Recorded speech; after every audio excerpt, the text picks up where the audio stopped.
Eu sou contra e votei contra o populismo do PT agora nessa PEC, assim como votaria contra o populismo do PL na escala 4x3, porque todo mundo sabe que isso é enganar o trabalhador. Seja muito bem-vindo à Jovem Pan. Eu queria que o senhor explicasse para o pessoal de casa que está acompanhando a votação lá no plenário o que significa nessa manobra apresentada de emenda aglutinativa. Bom, primeiro, obrigado pelo convite, obrigado pelo espaço. A manobra basicamente foi o seguinte, né? O PL, ele apresentou um destaque, né? Que é quando você obriga os parlamentares a votarem em determinado trecho do texto, que era para, em vez de votar a escala 5x2, votar a escala 4x3, né?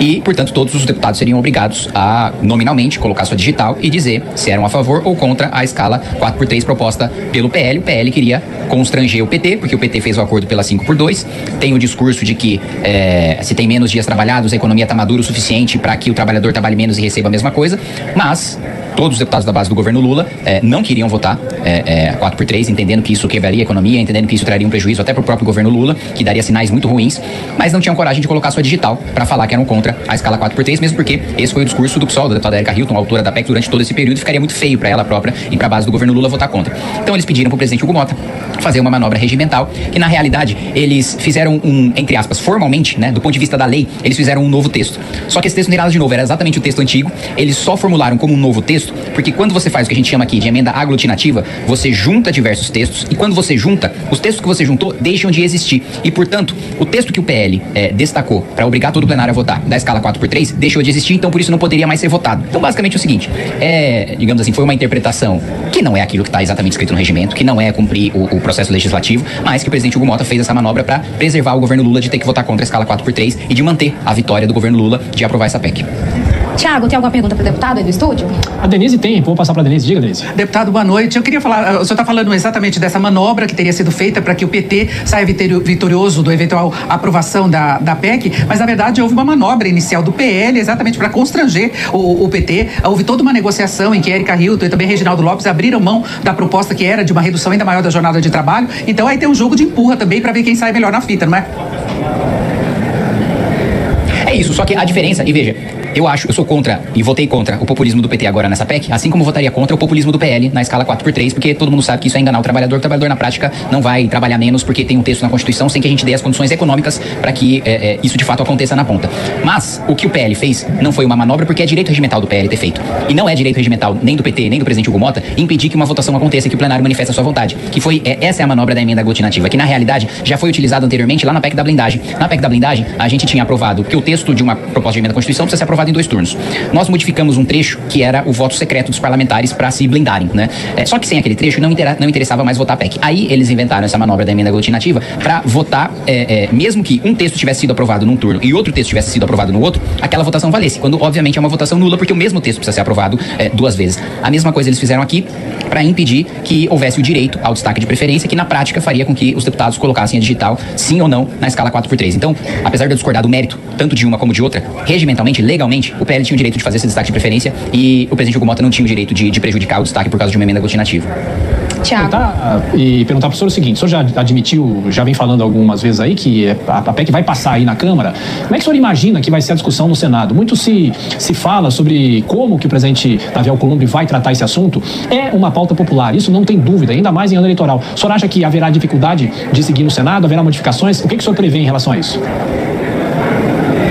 Não acho que vai ter qualquer dificuldade no Senado, não acho que o Senado vai ter qualquer tipo de responsabilidade. Aliás, isso é até curioso, porque o Senado, a Câmara Alta, né, quando foi pensada na Inglaterra, era para ser a Câmara dos Lords, era para ser quem era mais responsável, as pessoas mais velhas, com mais experiência, que iriam colocar um freio nas intempéries ali populistas da Casa Baixa, que no caso aqui é a Câmara dos Deputados. O Senado nessa legislatura tem se demonstrado mais populista do que a própria Câmara dos Deputados. Então, eu não vejo nenhuma responsabilidade em fazer nenhuma mudança, por exemplo, cortar gasto para desonerar a folha, cortar gasto para diminuir o valor do IBS, do CBS, do IVA, para de fato o trabalhador poder trabalhar menos e ter mais poder de compra. Essa discussão não vai existir. A minha aposta seria de que o texto vai ser aprovado no Senado exatamente nos mesmos termos de que foi aprovado na Câmara. Tá todo mundo só pensando na própria eleição, ninguém tá preocupado em mentir pro eleitor aprovando essa matéria, como está sendo feito agora por ampla maioria.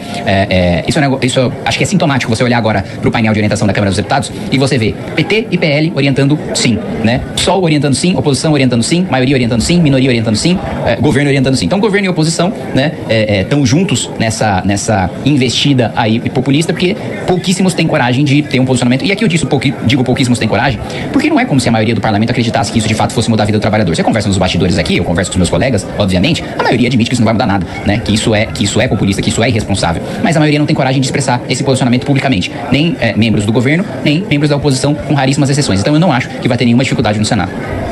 Denise quer fazer mais uma pergunta, mas fica à vontade. Se chamarem o senhor para votar, o senhor pode se dirigir para o plenário da Câmara dos Deputados. Denise, mais uma questão. Deputada, é exatamente sobre essa posição do Senado. Não é o Senado como um todo, mas se sabe que há divergências entre Davi Alcolumbre e o governo. O governo pode ficar com essa bandeira de que conseguiu a aprovação da redução da jornada de trabalho.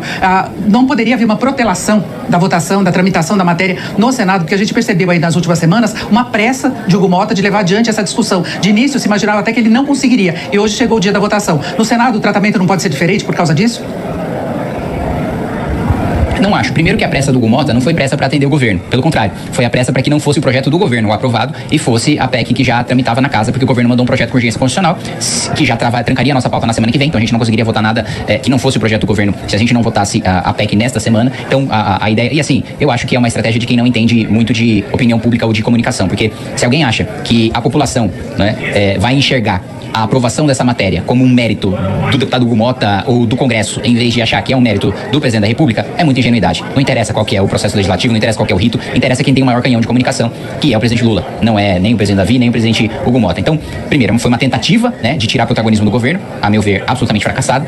E eu não acho que o Davi prejudique o governo de nenhuma maneira travando essa movimentação, porque o que interessa pro governo não é entregar.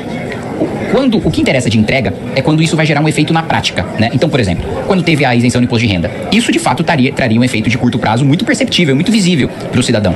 Agora, a escala 6x1, sabe-se que não vai gerar nenhum grande efeito de benefício para o trabalhador, sabe-se que não vai gerar nenhum grande efeito de folga ali 2 dias por semana, isso é sabido. Então não interessa para o governo aprovar, não é grande preocupação do governo aprovar, interessa ter o discurso. Se o presidente Davi segura a matéria como maneira de retaliar o governo tem o melhor cenário possível, que aí não aprova nada, não tem as consequências de aprovar, ao mesmo tempo que tem o discurso de que só não aprovou e só não melhorou a vida do trabalhador porque o Davi Alcolumbre barrou a matéria. Então eu acho que ele vai conduzir tranquilamente, vai também fazer o seu discurso populista, vai levar os seus méritos, tentar pegar um pedacinho dos méritos da matéria, não acho que vai ter nenhum problema no Senado. Tiago? É isso. Deixa eu só fazer mais uma pergunta para liberar o deputado. A expectativa, deputada, é de fazer a votação em primeiro turno e imediatamente seguir para o segundo turno, é isso? A expectativa é essa, né? Que, aliás, me desculpa, que o processo legislativo é uma coisa que, enfim, eu realmente gosto, eu realmente me especializo. Vai ser aprovado o chamado requerimento de quebra de interstício, né? Porque a Constituição diz que a PEC precisa ser votada em 2 turnos. E, historicamente, né, esses 2 turnos foram, obviamente, feitos em momentos diferentes, em semanas diferentes. Que a ideia de ter 2 turnos é justamente para vocês da imprensa repercutirem, para ter debate na sociedade, para as pessoas refletirem. Esse texto foi bom, quais são as consequências? Porque a gente está mudando a Constituição, a gente não está mudando um papel de um padeiro na esquina.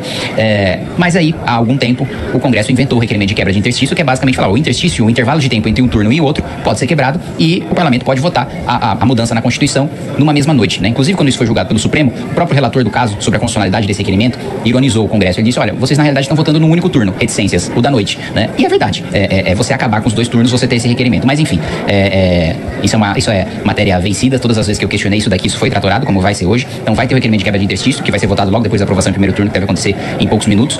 E daí já partir para a discussão, para o encaminhamento e para o encerramento do mérito em segundo turno. Eu acho que o único ponto que talvez possa existir no segundo turno seja um destaque para suprimir a transição. Eu escutei alguns parlamentares de oposição falando que eles poderiam ali forçar mais uma vez, constranger o governo a votar contra, né, a extinção desse período de transição e mostrar pro trabalhador, olha, o governo está dizendo que quer isso o mais rápido possível, que a transição é culpa do Congresso, a gente colocou a opção do governo de acabar com a transição, o governo não quis. Não sei se vai ter alguma manobra que vai impedir esse destaque no segundo turno, mas a única coisa nova que pode ter num segundo turno de votação de PEC é suprimir alguma coisa, nada pode ser adicionado. Voltamos então ao estúdio. Tiago, agradecemos a presença do deputado Kim Kataguiri aqui no Jornal da Jovem Pan.